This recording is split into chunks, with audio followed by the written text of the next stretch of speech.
brought you by Silver Pumps and Motors. Top quality और consistent performance के लिए सिर्फ सिल्वर पंप्स नाम याद रखना. రవి గారు ఒక బ్రేకింగ్ అంతా చూద్దాం.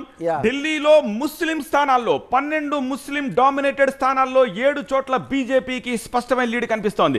This is quite surprising. ఆ 12 స్థానాలు ఆప్ ఖాతాలో ఉంటాయని చెప్పేసి అనుకుంటూ ఉన్నాము. పోస్టల్ బ్యాలెట్ కానీ లేకపోతే మొదటి రౌండ్ తర్వాత కొంచెం ఈక్వల్ గాను లేకపోతే ఆమ్ ఆద్మీ పార్టీకో లీడ్ కనిపించింది. బట్ వేరాజ్ ఇప్పుడు ఆ 12 స్థానాల్లో 7 చోట్ల బీజేపీకి చాలా స్పష్టమైన లీడ్ కనిపిస్తోంది. ఒక ముస్లిం కాన్స్టిట్యువెన్సీ అక్కడ మాత్రం ఆమ్ ఆద్మీ పార్టీ ముందంజలో ఉంది. మిగిలిన చాలా స్థానాల్లో బీజేపీ లీడ్లోకి వచ్చేసింది. అలాగే ఒక 4-5 చోట్ల it's close fight, neck to neck ఉంది. సో ముస్లిం డామినేటెడ్ ఏరియాస్లో సైతం ఆప్ స్లోలీ పట్టు కోల్పోతున్నట్టుగా కనిపిస్తోంది. Is it consolidation of Hindu vote, Ravi గారు? ఇప్పుడు గుజరాత్లో ఇదే జరిగింది కదా, అందుకని అక్కడ ఆ ఓట్లు మెజారిటీ ఉన్నాయని చెప్పడం, కానీ మనం ఆఫ్టర్ ఆల్ ముస్లిం సీట్లు ఇవన్నీ మనం ఏం చెప్పలేము డెమోక్రసీలో. అంటే లేదు, దీనికోసం మనం ఐడెంటిఫై చేస్తే కొన్ని నియోజకవర్గాల్లో క్లోజ్ టు 50% ఓటర్లు ఉన్నారు. ఒక్కొక్క నియోజకవర్గంలో 50% అంటే ఆల్మోస్ట్ వాళ్ళ డిసైడింగ్ ఫ్యాక్టర్స్. వీటిల్లో అత్యధికంగా చూస్తే ఎక్సెప్ట్ ముస్తఫాబాద్ తప్ప మిగతా అన్ని నియోజకవర్గాల్లో గెలిచిపోయిన పరిస్థితి. కరెక్ట్ అండి. ది ఐడియా ఆఫ్ ఇండియా అనేది, ఇప్పుడు ఇండియా అనే ఐడియాలో వీళ్ళందరూ కూడా భాగం.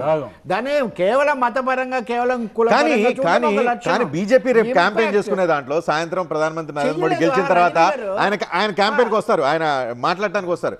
ఖచ్చితంగా ముస్లిమ్స్ అందరూ మీతో అన్నది అదే. ఇప్పుడు మీరు ఇందాక అంత పెద్ద జాబితా చదివారు. ఢిల్లీలో వాళ్ళు మెయిన్ స్ట్రీమ్ హిందుత్వ ప్లాంక్ వాళ్ళు ప్రయోగించలేదు.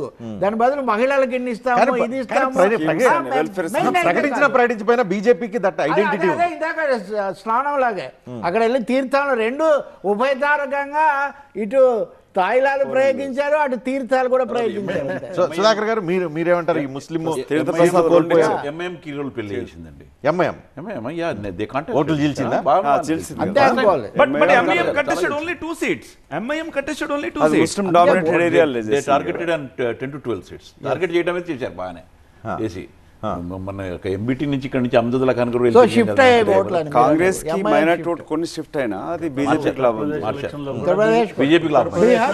సో పుల్లారావు గారు, ఒకటి ఏంటంటే ముస్లిం ఓట్స్ కాంగ్రెస్ కి ఎన్ని వచ్చినాయో చూడాలి. 12 నియోజకవర్గాల్లో ఆమ్ ఆద్మీ పార్టీని గెలవనివ్వకుండా చేసిందా సత్య గారు చెప్పాలి, వాళ్ళకి ఎంత వస్తుంది ఈ 12 సీట్లలో. రెండోది రవి గారు అన్నారు మోడీ కంటే పాపులర్ బీజేపీ అయిపోయింది కదా దేశవ్యాప్తంగా, అన్ని చోట్ల పెరిగింది కదా ఈ 10 సంవత్సరాల్లో. కేరళ, తమిళనాడు, బెంగాల్, ఒరిస్సా, తెలంగాణ.